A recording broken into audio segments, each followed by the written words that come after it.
Attention, la vidéo qui suit est relativement longue. Il est fortement recommandé de la visionner uniquement si vous êtes très motivé par la philosophie en général et la méthode de dissertation philosophique en particulier. Sinon, vous risquez de vous ennuyer à mourir. Et je ne veux pas votre mort. Vous voilà prévenu.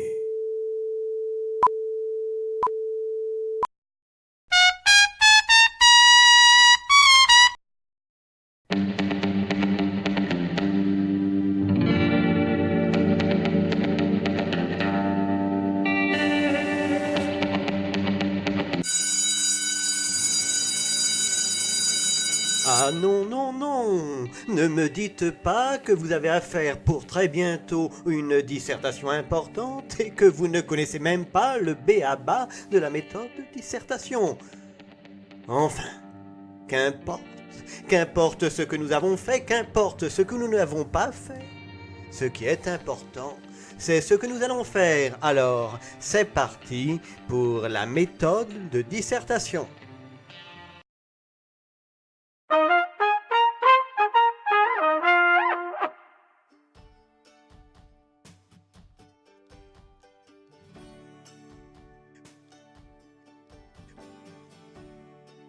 Pour commencer, une dissertation, ça se structure. Il faut une introduction, 3 parties avec des transitions et une conclusion. Ah, je vous entends déjà me demander si 3 parties c'est obligé. Rien n'est obligé dans la vie, mais il y a des choses qui valent mieux que d'autres. Pourquoi 3 parties valent mieux que 2 ? Parce que trop souvent, une dissertation en 2 parties ressemble à d'un côté oui, d'un autre côté non, et puis le professeur se débrouillera bien avec tout ça. C'est bien sûr à éviter. N'oubliez pas que la philosophie est amour de la sagesse et qu'à la fin de notre dissertation, on doit être plus sage qu'au début sur le sujet proposé. La 3e partie oblige à réfléchir et c'est bien là le but. De plus, si rien dans le baccalauréat n'oblige à faire 3 parties, il n'y a pas un inspecteur derrière tous les correcteurs et les professeurs ont tendance à valoriser le plan en 3 parties. 4 parties, c'est encore possible, mais 5, c'est de la folie. Donc, moi, je vous dis 3 parties. Quelle longueur me demanderez-vous pour la totalité de la dissertation ? Au minimum, une copie double. Mais la quantité ne fait pas la qualité, me direz-vous, je sais. Mais dans un restaurant, même si c'est très bon, si vous sortez en ayant faim, vous aurez mal mangé.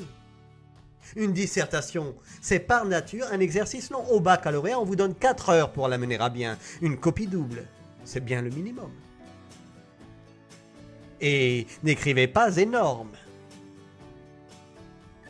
Pour ce qui est de la présentation, il faut que celle-ci apparaisse au correcteur dès le premier coup d'œil. Par exemple, entre l'introduction et le développement, vous passerez 2 lignes, au moins.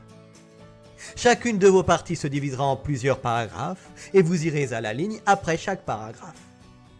Pour le correcteur, c'est désespérant de corriger de gros pâtés d'écriture sans aucune respiration. Quand vous changez d'idée, vous allez à la ligne. Mais bien sûr, vous ne changerez pas d'idée à chaque phrase. Comptez environ 3 ou 4 paragraphes par partie. Vos transitions peuvent être intégrées à une partie, au début ou à la fin, ou bien faire l'objet d'un paragraphe particulier. Entre chaque partie, vous passerez au moins une ligne. Avant d'écrire votre conclusion, vous passerez 2 lignes au moins.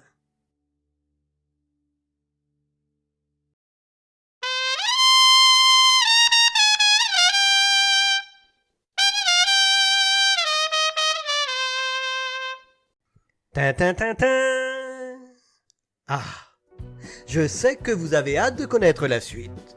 Vous vous demandez avec impatience, et l'introduction, qu'est-ce qu'on peut mettre dans l'introduction ?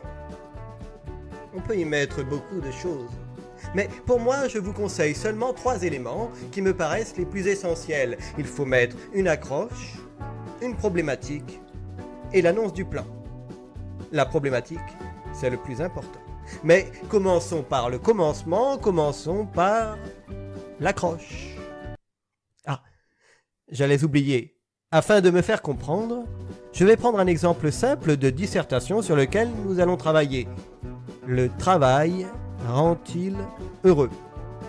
Le travail rend-il heureux? L'objectif n'est pas de décrocher la lune. Enfin, pas encore, mais seulement de poser des repères pour savoir où l'on met les pieds. Donc, comme je l'ai promis, commençons par l'accroche. L'accroche, ainsi que son nom l'indique, doit accrocher l'attention du lecteur. Elle doit lui donner envie de lire la suite. Mais elle a d'autres fonctions. Elle permet d'annoncer le thème de la réflexion et le sujet lui-même. Elle donne une idée des enjeux. Les enjeux nous disent pourquoi il est important de répondre à la question posée. On ne fait pas de la philosophie juste pour avoir une bonne note au baccalauréat. Oubliez ça, sinon ça ne marchera pas. Un sujet de philosophie répond à un besoin qu'il faut identifier dans l'accroche. Et il faudra répondre à ce besoin. Donc, pour notre exemple sur le travail et le bonheur, nous écrirons par exemple: nous sommes tous ou presque concernés par le travail et nous aspirons également à être heureux. Faut-il, comme le font certains, se résoudre à attendre les vacances ou la retraite pour être heureux?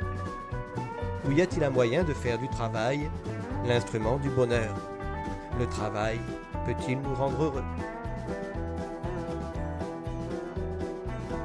Avant de passer à la problématique, une petite précision. Vous ne devez pas confondre la problématique et le sujet. Ce serait trop facile. Le sujet, c'est ce qui vous est donné. La problématique, vous devez la trouver. La problématique est le plus souvent une reformulation plus précise du sujet qui insiste sur ce qui pose problème. On ne peut pas faire une problématique sans analyser le sujet et les termes qui en font partie. Souvent, c'est grâce aux définitions des mots que l'on peut problématiser. Cela demande une certaine pratique. Je vous donne un petit truc qui peut dépanner en cas de galère. Trouvez une opposition grâce aux définitions des termes. Vous pouvez l'expliciter sous forme d'un côté et d'un autre côté. Ensuite, à partir de cette opposition, vous trouverez une question permettant éventuellement de dépasser la contradiction identifiée. Vous ne comprenez toujours pas. C'est complètement normal. En philosophie, il n'y a pas grand-chose d'immédiat. En même temps, vous avez besoin d'un exemple concret. Alors, voilà pour notre sujet sur le bonheur et le travail. Un exemple de problématique. D'un côté, en effet, le travail semble être par définition une activité obligée, voire contrainte en vue d'un bien désirable.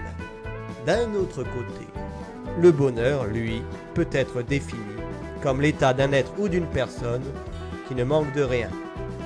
De là notre problématique. Celui qui travaille, est-il nécessairement en état de manque ou peut-il connaître le plein épanouissement?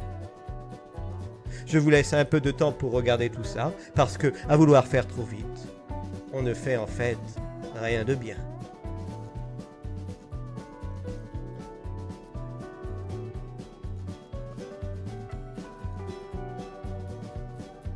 C'est bon? L'avantage d'une vidéo, c'est qu'on peut y revenir et la mettre par exemple sur pause. Venons-en donc au troisième élément de notre dissertation.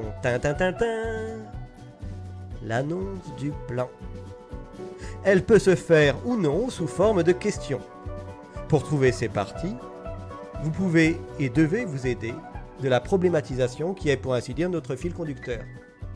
Poser des questions a l'avantage de faire ressortir le côté dialogué qui doit apparaître dans toute dissertation. On se pose des questions, les bonnes questions de préférence, et on fait de son mieux pour y répondre. Pour notre sujet, pour notre exemple, nous procéderons ainsi.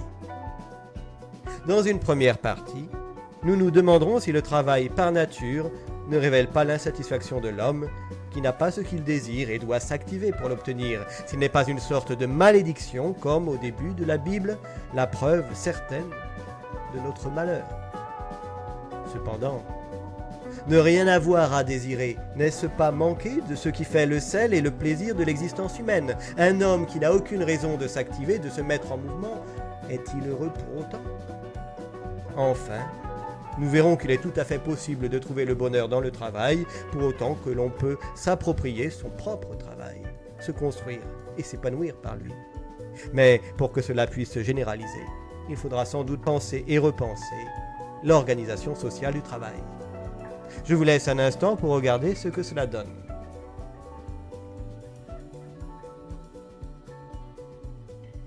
Une question revient souvent. Faut-il écrire en toutes lettres des choses comme dans une première partie, dans un second temps, pour terminer, etc. Je vous préviens qu'un certain nombre de professeurs trouvent cela lourd. Moi, je trouve que cela a le mérite d'être clair. Alors, tranchons de la façon suivante. Pour ce qui est du style, soyez élégant, si vous le pouvez. Si vous ne le pouvez pas, contentez-vous d'être clair et pertinent. Pour notre développement en 3 parties, la priorité sera là aussi d'être clair et pertinent. Mais je vois déjà arriver la question, monsieur, est-ce qu'il faut faire thèse, antithèse, synthèse? C'est ce qu'on appelle le plan dialectique. Si vous vous appelez Hegel, je peux être d'accord, mais sinon ma réponse sera non. Pourquoi non? Parce que avant de vous poser la question en ces termes, vous feriez mieux de vous interroger sur le sujet lui-même. J'ai eu un prof qui disait thèse, antithèse, foutaise, et je ne suis pas loin de penser pareil. Ce n'est pas comme cela que vous trouverez des idées. C'est un point d'arrivée, pas un point de départ. Même le plan de mon exemple peut être ramené à thèse, antithèse, synthèse, mais ce n'est sûrement pas comme cela que je l'ai trouvé. Dans des copies du baccalauréat, j'ai trouvé l'annonce du plan suivant. Dans un premier temps, je d'y répondrai oui, dans un deuxième temps, non, et dans un troisième temps, le mélange des 2 premières parties. Vous savez ce que c'est que cela? C'est la loose totale, c'est le 4 assuré. D'ailleurs, il existe bien d'autres types de plans. Mais ne vous perdez pas dans des abstractions. La meilleure façon de trouver un bon plan, c'est de réfléchir, et de réfléchir sérieusement. Il n'y a pas de recette, il faut réfléchir.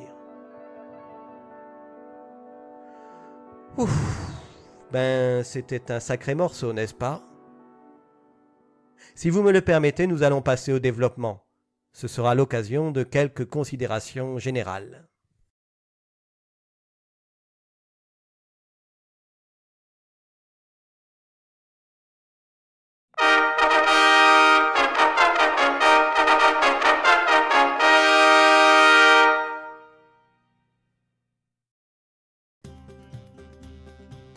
Ah.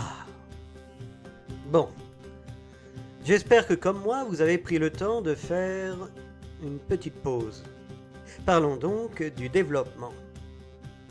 Le plus important dans une dissertation, c'est de prendre le sujet au sérieux et d'enquêter. Il faut comprendre la question, l'analyser et essayer d'y répondre avec le maximum de sagesse et d'honnêteté intellectuelle.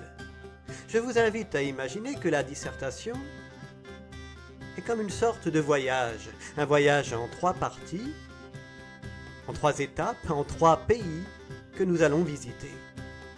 Le but est d'arriver au pays de la sagesse et de la vérité. C'est seulement dans la 3e partie que l'on y parvient. Enfin, soyons modestes, nous n'arriverons jamais au pays de la vérité ou de la sagesse absolue, mais il s'agit seulement d'aller aussi loin qu'on peut aller. Ce voyage, je vous en préviens, ne sera pas de tout repos. Lors des premières étapes en particulier, il vous faudra affronter les préjugés, l'opinion publique, le mensonge, l'erreur et l'illusion. Il vous faudra dénoncer les discours faux et trompeurs que des personnes connues ou inconnues pourront lancer contre la réussite de votre enquête. Indirectement, une dissertation, c'est un dialogue avec des amis, mais aussi des adversaires, des contradicteurs. C'est à vous de leur donner la parole et c'est à vous de convaincre. À la fin, pourtant, ce n'est pas vous mais la raison qui doit gagner et vous devez toujours être du côté de la raison, de la sagesse. Si vous avez des connaissances, j'espère que vous avez des connaissances, vous pourrez vous faire accompagner sur une partie du chemin par des philosophes qui permettront de penser mieux et plus profondément. C'est cela avant tout, l'utilité des citations. Les philosophes, les références ne sont pas là pour penser à votre place, mais pour vous accompagner dans votre propre aventure de pensée. car la pensée philosophique est une aventure, et elle n'est pas sans danger. Vous avez aussi à votre disposition un petit bagage, votre culture générale. Toutes vos connaissances peuvent être mobilisées dans une dissertation de philosophie professionnelle, scientifique, technique, artistique, voire religieuse. Mais il faut en faire un usage philosophique. Sinon, elle risquerait de vous déboussoler. Vous pouvez même imaginer des situations concrètes pour raisonner dessus. Dans votre bagage, les preuves, les arguments, les raisonnements, les définitions et les concepts sont absolument indispensables. Sans cela, vous n'irez pas loin. Ce sont vos outils.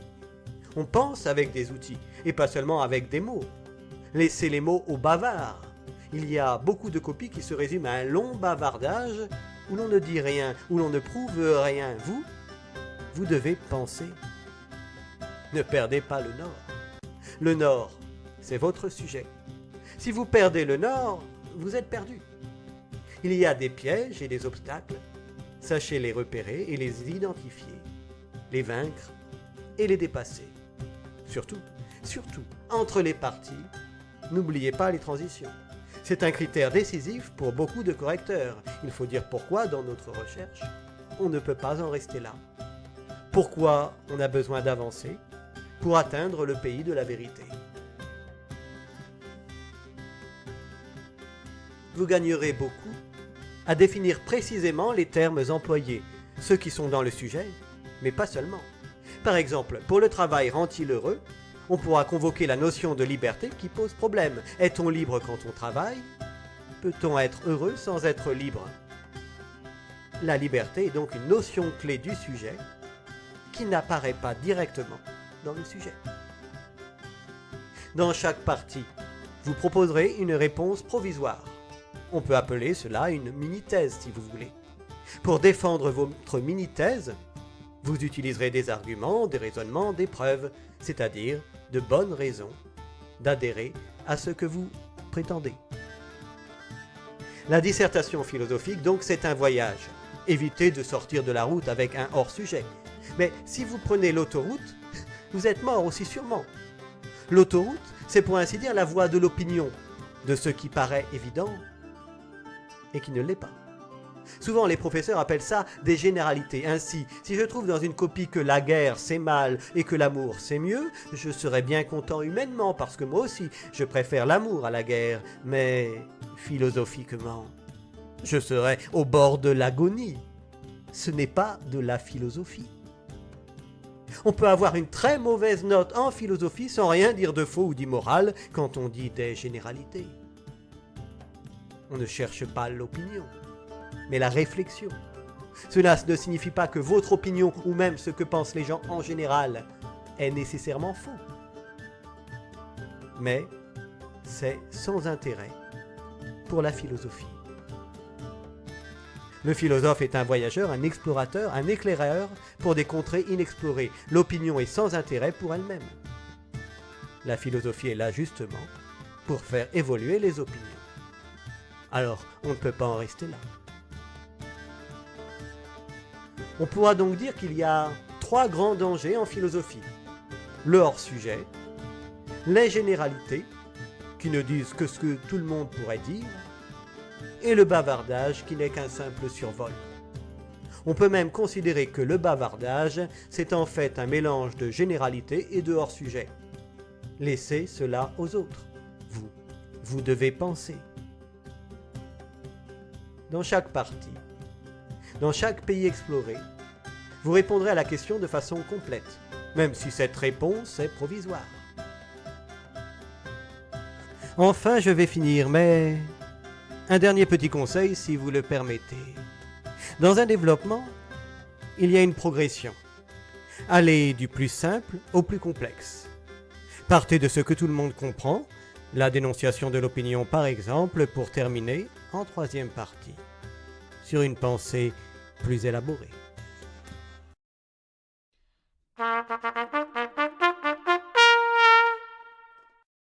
Je vous demande 1 minute. Bon, imaginons. Vous avez terminé votre développement, vous avez bien travaillé. Il vous reste un peu de temps pour conclure. Alléluia, on y va. En philosophie, la conclusion est moins importante que l'introduction qui décide de tout. Pour autant, il ne faut pas la négliger. Elle a deux fonctions. Une fonction de rappel du sujet, de la problématique et éventuellement des enjeux. Une fonction de mise en avant des acquis de votre travail. Commencez votre conclusion en rappelant le sujet et la problématique. Montrez en quoi nous avons eu bien raison de nous prendre la tête en mettant en avant les progrès que nous avons faits dans et par la réflexion. Dégagez enfin une mini-sagesse, si possible, d'une manière élégante et facile à retenir. Par exemple, pour notre sujet sur le travail et le bonheur, on pourrait dire que le travail ne rend heureux que pour autant qu'on a su ou pu se l'approprier. On peut expliquer cette phrase en disant que pour que le travail nous rende heureux, il faut qu'on ait le sentiment d'exister davantage en travaillant, de devenir plus soi-même par ce travail, alors que le mauvais travail dépersonnalise ou dépossède de nous-mêmes. Pour pouvoir s'approprier son propre travail, il faut que la liberté y ait droit de citer. Qu'on choisisse un métier qui nous convienne tout en correspondant à nos capacités. Cela demande ainsi lucidité et intelligence. Mais il faut aussi que la société permette cette appropriation dans une organisation sociale du travail où le travailleur ne soit pas exploité, mais récolte les fruits de son activité. On me demande souvent s'il faut terminer une conclusion philosophique par une nouvelle question pour rebondir, comme cela se fait souvent en littérature. Ma réponse est toujours la même. Non. Ce serait possible, mais en général, c'est mauvais. Le correcteur a trop souvent le sentiment qu'on passe à une nouvelle question alors qu'on est loin d'avoir épuisé une réflexion inépuisable. Ah, une dernière chose. Avant la conclusion, on n'écrit pas « conclusion ». D'ailleurs, avant l'introduction, on n'écrit pas « introduction » et on ne numérote pas les parties. Ce n'est là qu'une convention en philosophie, mais, comme en tout, il faut respecter les règles du jeu.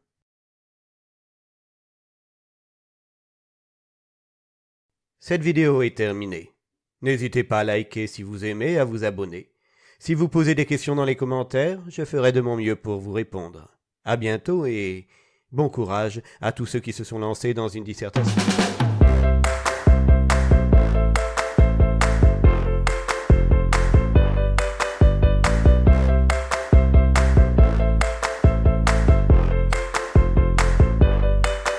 Puisque la vie n'est pas belle toute seule, puisqu'il faut la réinventer, parce que la joie est à ceux qui la veulent, il faut philosopher, philosopher, philosopher, yeah.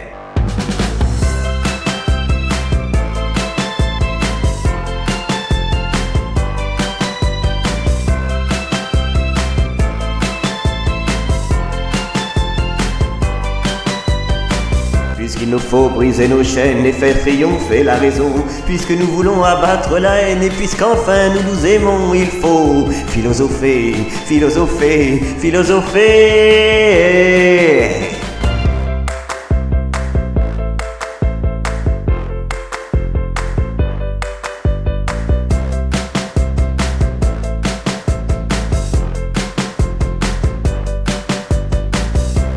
Si le mépris de l'opinion t'a toi aussi mené ici, alors c'est bien à l'unisson que nous allons philosopher, philosopher, philosopher.